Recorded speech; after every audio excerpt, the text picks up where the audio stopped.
fragile Harry regrets his future with William after burning the bridge with Meghan.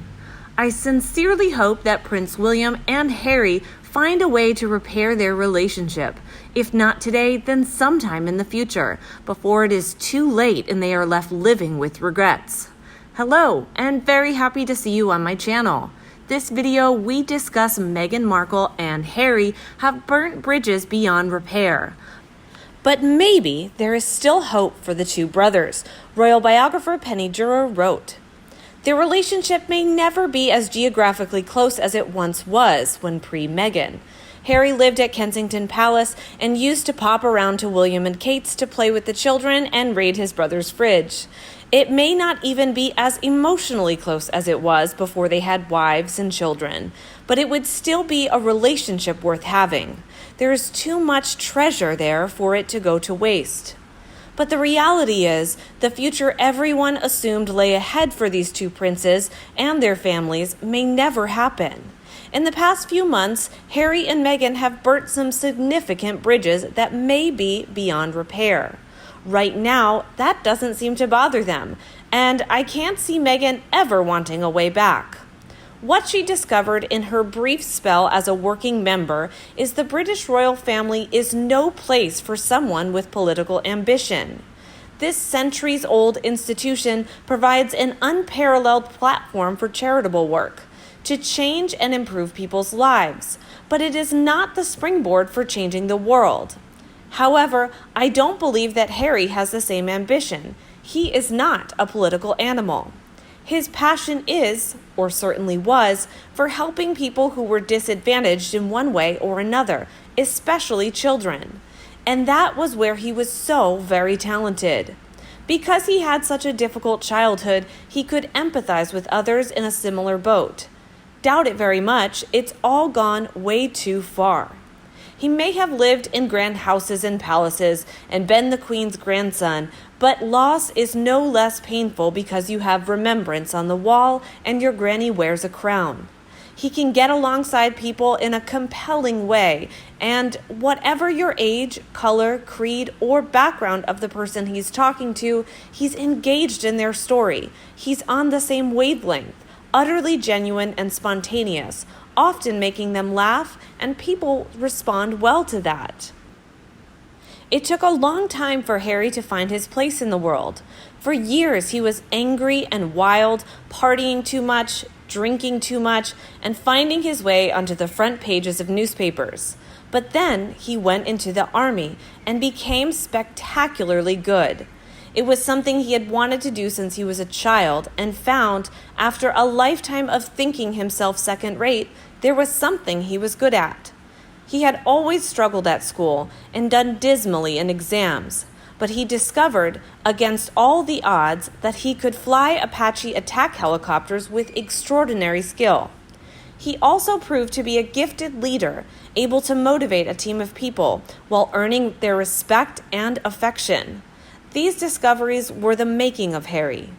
For several years before this, Harry had been so disenchanted that it had seemed possible, if not probable, he might opt out of royal life and go live in Africa, which he loved and where he could live anonymously.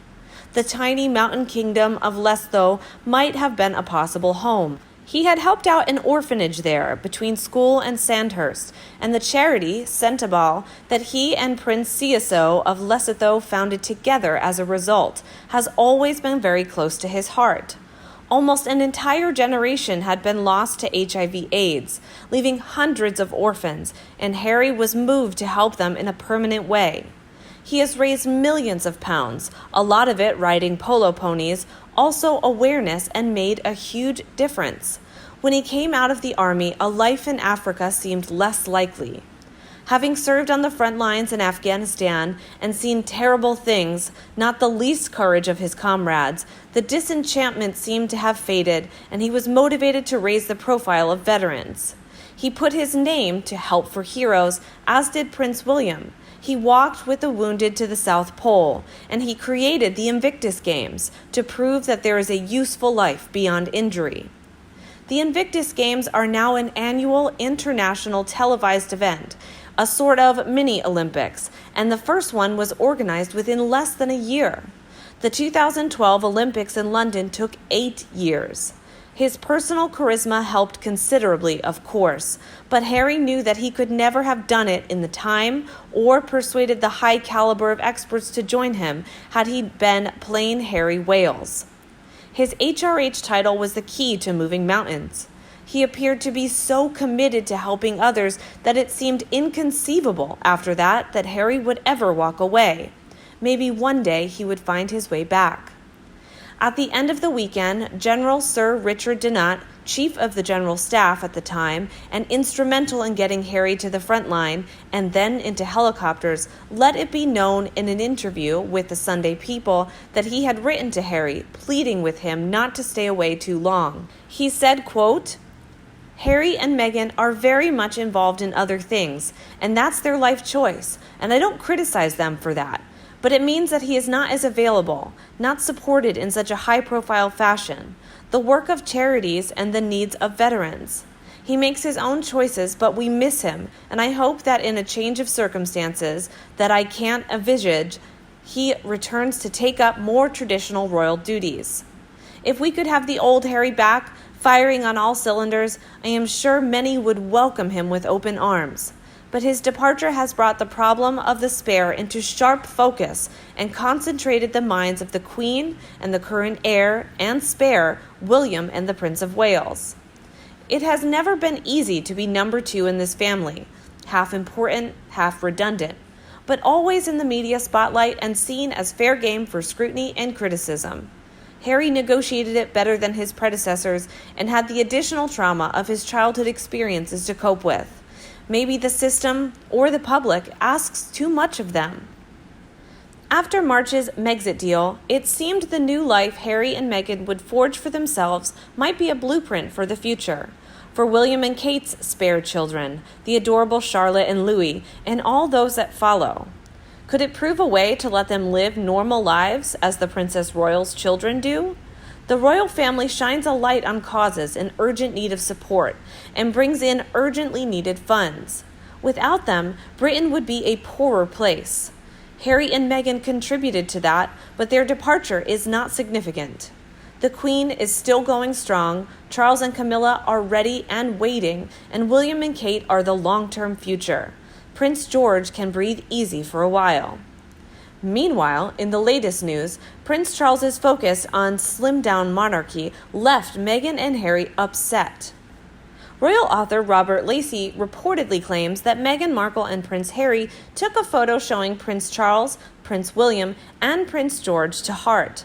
A photo of the Queen and her 3 heirs was used to send a message to Prince Harry and Meghan Markle. The royal family released new photos every Christmas as a way to celebrate the festive season, and 2019 was no different.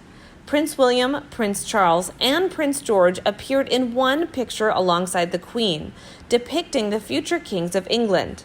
Prince Harry and his son, Archie Mountbatten Windsor, are nowhere to be seen, as they are much further down the line of succession. In his new book, Battle of the Brothers, royal author Robert Lacey claims the photo was Charles's idea to show his idea of a slimmed-down monarchy. He claims Prince Charles left, quote, no suggestion of a spare, and was eager to promote the 3 monarchs to show his slimmed-down monarchy. Writing for the Daily Mail, he says, quote, "What a fascinating and historic image to remind us of the essence of the royal system. The current monarch with 3 future monarchs, all the living heirs, and not a suggestion of a spare." According to insiders, this formal photograph was taken in Buckingham Palace throne room a week before Christmas 2019, was the idea of Prince Charles, anxious to promote his cause of the slimmed-down monarchy. Lacey claims Meghan Markle and Prince Harry took the photo to heart and were upset by it, despite spending the festive season in Canada. Speaking earlier this year, ITV's royal editor Chris Shipps said, quote, "The portrait that Buckingham Palace released to mark the start of the decade. It was the Queen and the 3 future kings, and there was also a bit of video of them stirring Christmas puddings. I'm not saying they were cutting Harry and Meghan out because it was such a brutal fact that Harry was never part of that line of succession. But start of the decade, it felt like the royal family was very much focusing on the future, the Queen and her 3 heirs. My news this morning has ended. How do you feel about it? Please let me know in the comment section below and we will discuss them together. If you think my video is useful, remember to like and share it for anyone you think will also love it like us. And don't forget to subscribe to the Sussex Daily News channel to get more news about the royal family by our team.